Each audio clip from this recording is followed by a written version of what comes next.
दहेज की भैंस। अरे लता बहू आ गई, दरवाजे में है। कोई आरती की थाली लाओ। अरे गुड़िया भाभी दरवाजे पर खड़ी है, जल्दी आओ। घर पर शादी के बाद लता की पहली विदाई थी।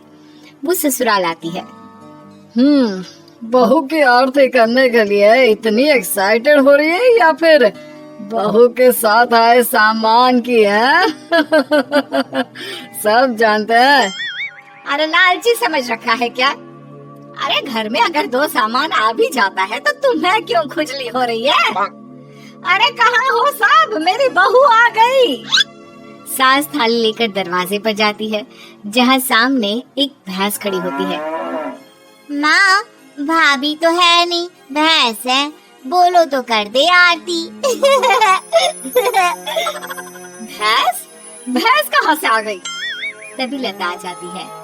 वो क्या है ना, पापा ने कहा है कि जा रही हो तो भैंस भी ले जाओ, वहाँ ससुराल में लोगों को दूध दही का फायदा हो जाएगा ना। तो ले आए हम।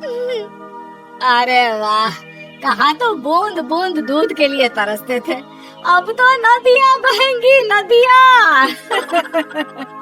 लेकिन ये भैंसिया खड़ी कहाँ होगी? रुको, तुम्हारे ससुर से पूछते हैं। सास अंदर बैठे ससुर को आवाज देती है। आज सुन रहे हो, बहू का ये सामान कहाँ रखना है और ये कहाँ रहेगी? ससुर जी से पता ही नहीं कि दरवाजे पर भैंस खड़ी है। अरे करना क्या है, वो ऊपर का कमरा ही तो बनवाया था ना, वहीं रहेगी और कहाँ जाएगी? है ऊपर के कमरे में रखे? अरे लेकिन इतना ऊपर चढ़ेगी कैसे? अरे पैरों से, और क्या पंख उगाना है? बड़ी ही गंवार औरत हो तुम। और अब बहू आ गई है, जल्दी से अंदर ले आओ आरती करके, हम नहाने जा रहे हैं। बाहर आए तो नाश्ता मिल जाना चाहिए, फिर मिलते हैं बहू से। ये बोलकर ससुर तो चले जाते हैं, लेकिन सास सोच में पड़ जाती है कि भैंस को ऊपर पहुंचाए कैसे। खैर काफी मशक्कत के बाद भैंस को छत पर चढ़ा दिया जाता है। हाय रे, न जाने कैसा ससुराल मिला है, एक तो 3 तल्ले ऊपर कमरा दिया है। सोचा था कि खुली छत है, रोमांटिक माहौल बनेगा, लेकिन नहीं, यहाँ तो मेरी भैंस ही खड़ी कर दी। अब सारा दिन सारी रात इसी के गोबर की मैं कमरे में माहौल जमाएगी। अरे रोती क्यों हो?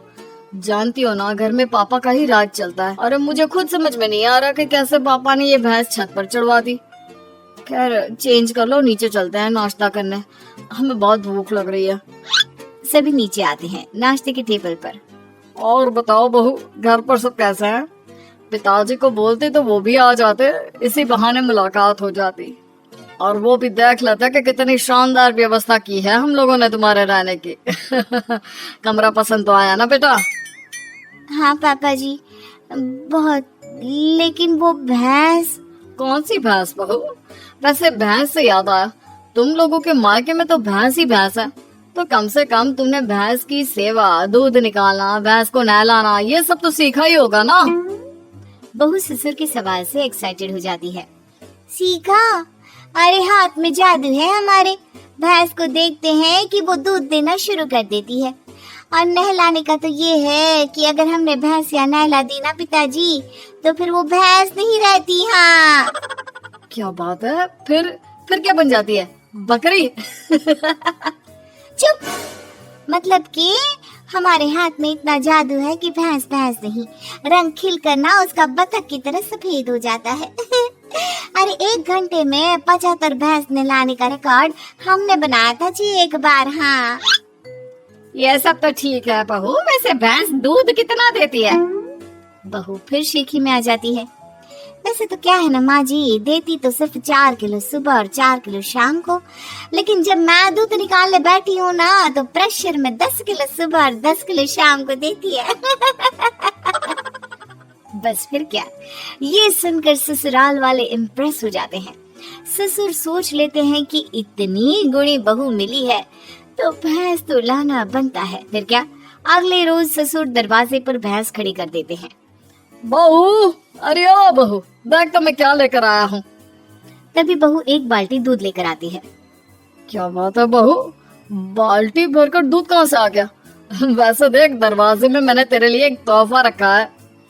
बहू दरवाजे पर जाती है जहाँ एक भैंस खड़ी होती है। ये क्या पिताजी, एक और भैंस? एक और नहीं बहू, एक ही है। इसे बाहर ना एक शेड बनाकर खड़ा कर देते हैं, क्या कहते हो? हाँ हाँ पिताजी सही कह रहे हैं, क्यों नहीं। वैसे भी ऊपर ना अब जगह कहाँ है, वहाँ तो। बहू बात पूरी करती कि सास आ जाती है। बहू ला दे बाल्टी, मैं आ रही हूँ। सास बहू से दूध की बाल्टी लेकर चली जाती है और बहू नई भैंस की सेवा में लग जाती है। अगले रोज सुबह, सासू माँ, मैं ना आज ससुर जी को बोल दूंगी कि मैं ना दो दो भैंसों की सेवा नहीं कर सकती, तो वो एक भैंस ना बेच दे।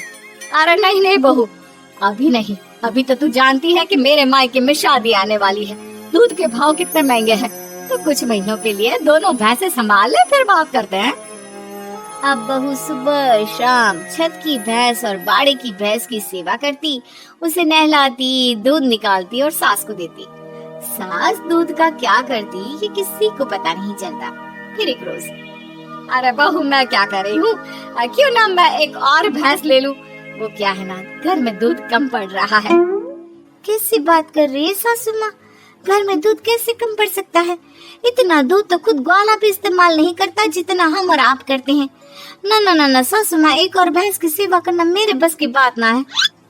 बहू का डायरेक्ट जवाब सुनकर सास को आ जाता है गुस्सा। अरे क्या बकवास कर रही है, मैंने जो बोल दिया सो बोल दिया, नहीं तो कर मेरी सेवा। आज शाम को कमरे में आ जाना और रात भर मेरे पैर दबाना। माँ जी, गला ना दबा दूं, भैंस पालने वाली समझा है क्या? अरे कौन से घर में छत पर भैंस खड़ी होती है, सारा दिन गोबर करती है और एक जगह खड़े खड़े भैंस की पीठ भी अकड़ गई है। तभी बहू की बात ससुर की कान तक आती है। क्या छत पर भैंस? अरे कौन से बेवकूफों के घर में छत पर भैंस होती है बहू, क्या तुम भी? हम लोगों के घर पिताजी, आप ही ने तो खड़ी की है ना मेरे कमरे के बाहर भैंस, सारा दिन गोबर करती रहती है। मैं कभी छत की भैंस देखो, कभी बाड़े की। हाँ? क्या मैंने कब बोला? अरे जब बहू आई थी विदाई में भैंस लेकर, तब आप ही ने तो मुझसे कहा था ना। अरे गुड गोबर, मैंने बहू को ऊपर के कमरे में ले जाने को कहा था, भैंस को नहीं। भगवान, बड़ा पागल लोग हो। जल्दी उस बेचारे मवेशी को नीचे ले आओ। सास फिर बेटी के साथ मिलकर भैंस को नीचे ले आती है। मुझे पता होता कि छत पर भैंस है तो मैं ये दूसरी भैंस कभी ना लाता। पर माँ जी को तो पता था ना, उन्होंने आपको नहीं बताया। वो तो तीसरी भैंस भी लाने की बात कर रही है। अरे वो तो मैं दूध बेचने का बिजनेस करने की सोच रही थी, इसलिए। सासू माँ प्लीज ऐसा कुछ भी ना सोचा करे। भगवान।